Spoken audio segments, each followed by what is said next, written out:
સુરતના વેસુમાં ભગવાન મહાવીર યુનિવર્સિટીનું કેમ્પસ પાણીમાં ગરકાવ થયું છે। આ દ્રશ્યો આપ જુઓ, સર્વત્ર જળબંબાકારની આ પરિસ્થિતિ, વરસાદી પાણી ભરાયા અને તેની સીધી અસર વિદ્યાર્થીઓના અભ્યાસ પર પણ પડી રહી છે। યુનિવર્સિટીના તમામ ડિપાર્ટમેન્ટ બહાર પાણી ભરાયેલા જોવા મળી રહ્યા છે। યુનિવર્સિટીમાં વિદ્યાર્થીઓ પાણીમાંથી જ જવા મજબૂર બની ગયા। આ દ્રશ્યો આપ જુઓ, આખા કેમ્પસની અંદર પાણી ભરાયેલું છે। અનેક વિદ્યાર્થીઓ યુનિવર્સિટીના ગેટથી પરત પણ ફરી ગયા।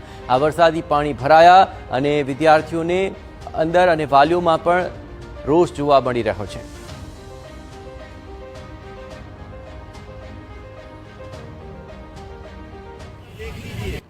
તો સુરતમાં વરસાદે ફરી મહાનગરપાલિકાની કામગીરીની પોલ ખોલી છે। સુરત શહેરમાં વહેલી સવારથી જ અવિરત વરસાદ વરસી રહ્યો છે અને શહેરના અનેક વિસ્તારોમાં રસ્તા પાણીમાં ગરકાવ થઈ ગયા છે। આ દ્રશ્યો આપ જુઓ, અઠવાલાઇન્સ વિસ્તારમાં ઘૂંટણસમાં પાણી અહીં ભરાયેલા છે। સાયબર પોલીસ સ્ટેશનની બહાર પણ પાણી ભરાયેલા હોવાની આ તસવીરો સામે આવી રહી છે।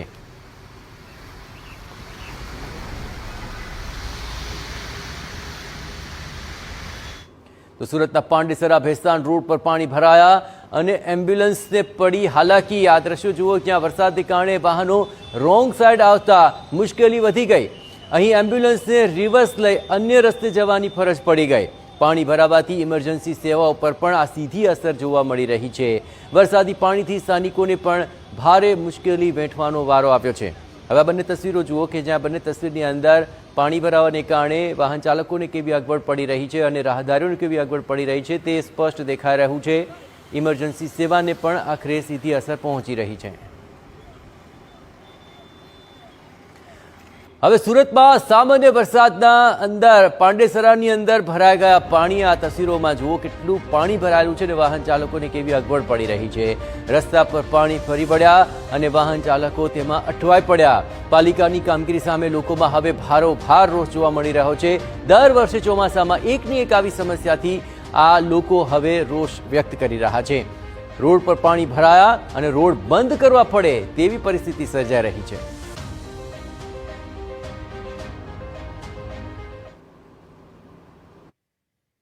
ગુજરાત હવામાન વિભાગ તરફથી જે રીતે આગાહી કરી હતી કે દક્ષિણ ગુજરાત અને સુરત શહેર અને સુરત જિલ્લાની અંદર ભારે જે વરસાદ છે તે વરસી શકે છે, તે અંતર્ગત મોડી રાત્રેથી સતત જે ભારે વરસાદ છે તે સુરત શહેરમાં જે વરસ્યો છે, અંદાજિત 2 ઇંચ કરતા વધુ જે વરસાદ વરસ્યો છે ને તેના કારણે નીચાણવાળા જે વિસ્તારોની અંદર પાણી ભરાવાની સ્થિતિ છે તે સર્જાઈ છે।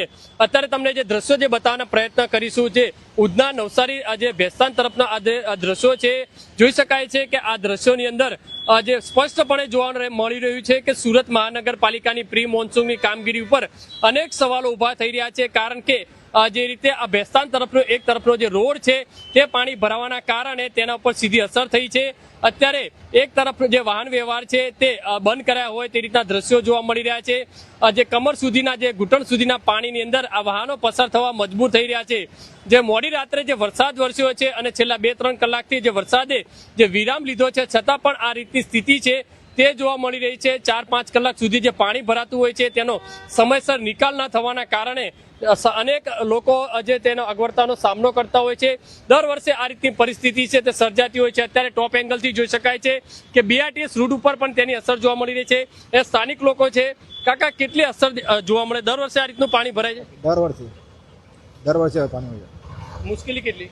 મુશ્કેલ તો બહુ થાય, બહુ ફરી આવવું પડે। ફરી રહેવું પડે? હા। પાલિકાવાળા કઈ કામ કરતા નથી? કોઈ કરતા નથી। જે રીતે લોકો બી કહી રહ્યા છે કે પાલિકાના કર્મચારીઓ છે આ બાબતે કોઈ કામગીરી નથી કરતા। અહીંયા બીજા લોકો છે, તેમની સાથે વાત કરીશું। કેટલી સમસ્યા દર વર્ષે આ રોડ છે બ્લોક થતો હોય છે, અનેક જે નોકરિયાતોને સીધી અસર થતી હોય છે? બહુ હેરાનગતિ છે। પાણી ભરાઈ જાય એટલે તમારી એકદમ ટ્રાન્સપોર્ટેશન બી બંધ થઈ જાય। માલ અહીંયા આવી ના શકે, માલ જઈ ના શકે, એના લીધે ધંધા ઉપર બી અસર પડે અને હેરાનગતિ વધારે થાય। એમ આવવા જવામાં બધી જ રીતના બધાને જ, કોઈ નોકરી ઉપર જઈ ના શકે, ધંધાદારીઓ આવી ના શકે, જઈ ના શકે। એટલે પાણી ભરાઈ જાય એટલે બહુ એકદમ ઠપ થઈ જાય ને એવું થઈ જાય। કેટલા કલાકો પાણી ભરાયેલું રહેતું હોય છે? 2-4 કલાક? હા, વધારે થોડુંક રહે। દર વર્ષે આ રીતની સ્થિતિ હોય છે? પાણી ભરાઈ જાય અહીંયા જલ્દી। દર વર્ષે આ રીતની સ્થિતિનો સામનો લોકોએ કરવો પડતો હોય છે, છતાં પણ મહાનગરપાલિકાના અધિકારીઓ છે આ પાણીનો કેમ નિકાલ ન થાય તે માટેના જે પ્રશ્નો છે, જે ખરેખર નિકાલ ઉકેલ લાવવો જોઈએ તે નથી લાવવામાં આવતો અને તેના કારણે અનેક લોકો આ જે પાણીની અંદર જે છે મુશ્કેલીમાં મુકાતા હોય છે। કેમેરામેન સંજય ચંડલ સાથે બલદેવ સુથાર, TV9 સુરત. પાંડેસરા સહિત ઉધના, ભેસ્તાન અને વેસુમાં પણ વરસાદી પાણી ફરી વળ્યા. તો ડિંડોલી, સચીન, આ ઉપરાંત પીપલોદ અને અઠવાખેડ સહિતના વિસ્તારોમાં પણ પાણીની પરિસ્થિતિ છે. મહાનગરપાલિકાએ આ વખતે પ્રી મોન્સૂન કામગીરી કરી જ નથી તેવો સ્થાનિકોનો સીધો આક્ષેપ છે. हर बार छोटा छोटा बारिश में इतना बड़ा सिटी पूरा डूब जाता है, गाड़ी बिगड़ जाता है, गाड़ी रिपेयरिंग में 2-3 दिन लग जाता है, काम धंधा बिगड़ जाता है, घर में पानी घुस जाता है. आप देखिए मेन रोड का हालत क्या हो रहा है, पूरा पानी भर जा रहा है. आदमी कैसे धंधा करेगा, नौकरी पे कैसे जाएगा, क्या करेगा इधर? જબરજસ્ત મુશ્કેલી છે. આ વખતે મહાનગરપાલિકાએ ધ્યાન જ નથી આપ્યું.